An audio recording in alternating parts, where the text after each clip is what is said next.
Bobby Gassimi's story begins almost 3 years ago with a phone call. Toughest call that any parents can get. It's about your son. There's been an accident. Come quick. I told my younger brother to hold his hand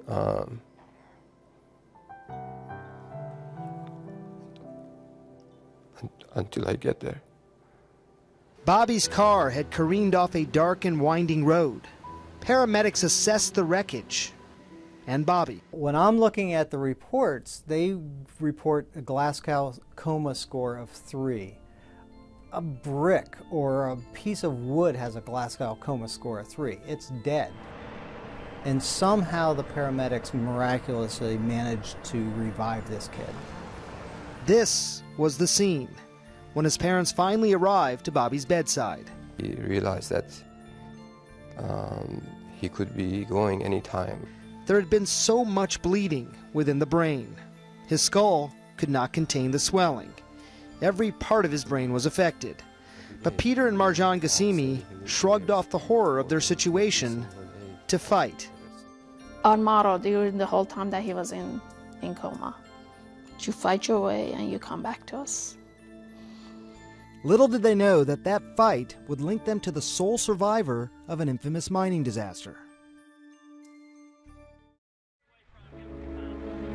Tonight, 13 coal miners trapped nearly 2 miles inside a West Virginia mine. A few years before Bobby's car barreled off that road, 13 miners huddled together after an explosion as deadly carbon monoxide crept into the airspace around them. 41 hours later, the only confirmed survivor is Randall L. McCloy, Jr. Dr. Julian Bales was Randy McCloy's neurosurgeon. He had had a massive heart attack from the carbon monoxide and methane poisoning. He was in liver failure, kidney failure, had a collapsed lung. McCloy's body somehow recovered. The question was, could his brain do the same? Can you quantify the likelihood that someone like a Randall McCloy would recover, that he would have a meaningful neurological recovery? We felt, and I think everything since then supports the fact that it was truly a long shot. But Bales was concocting an unorthodox plan to try and save Randy McCloy's brain. High doses of omega-3 fatty acids, fish oil. So the concept was then trying to rebuild his brain with what it was made from when he was an embryo in his mother's womb. Rebuild his brain? Yes. We gave him a very high, unprecedented dose to make sure we saturated and got high levels in the brain. Had that ever been done before, to your knowledge? No, it had not. Bales was going out on a limb, but he had a hunch. In other studies, omega-3 seemed to restore balance in the brain, helping some patients with depression or suicidal thoughts. Could an injured brain be similarly restored? And if so, how? If you have a brick wall and it gets damaged, would you want to use bricks to repair the wall? And omega-3 fatty acids are literally the bricks of the cell wall in the brain. During a traumatic brain injury, the brain swells and nerve cells stop communicating and die. Omega-3 fatty acids, the theory goes, can rebuild damaged nerve cells, reduce inflammation, keep those brain cells from dying. The problem? Few human studies had proven this theory. 10 days after his accident, Bobby Gassimi was still in a coma. If he ever comes out of the coma, we don't know what kind of shape he's going to be in. And it was really hard to hear that, okay, he lived, he survived, and then now what? So they saved his life, but we don't have anything that helps from that point forward. And I would love to have you on the show. Dr. Michael Lewis, a former Army colonel and omega-3 researcher, believes fish oil could be the missing link.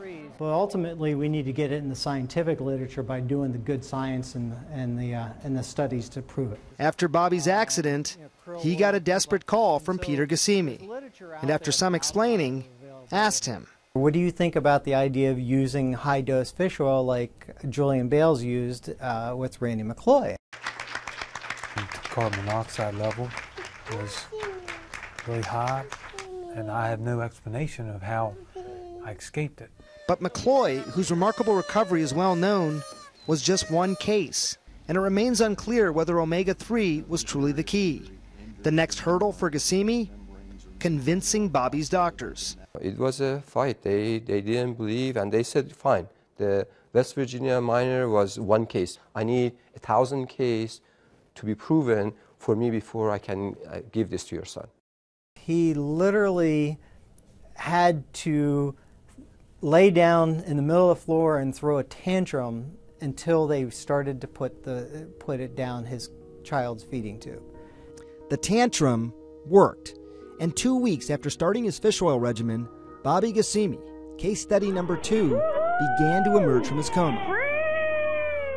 About 2 months after that, he attended his high school graduation. They all stood up and were screaming and cheering my name. I took my graduation cap off and waved it around. The common denominators for Ghassemi and McCloy: devastating brain injuries, and then omega-3 fish oil. But did the omega-3 hasten their recovery? For now, we do not know. I absolutely believe that it made a huge difference in Bobby's recovery. And this is pure speculation. He never would have come out of a coma if it hadn't been for the use of omega-3s to allow that natural healing process to occur. Bales and Lewis became paid consultants to fish oil companies after treating McCloy and Ghassemi. Since then, they have seen omega-3 work in similar cases, and they believe, taken daily, it could form a lubricant, as they call it, against future brain injury. Is this a big deal to you?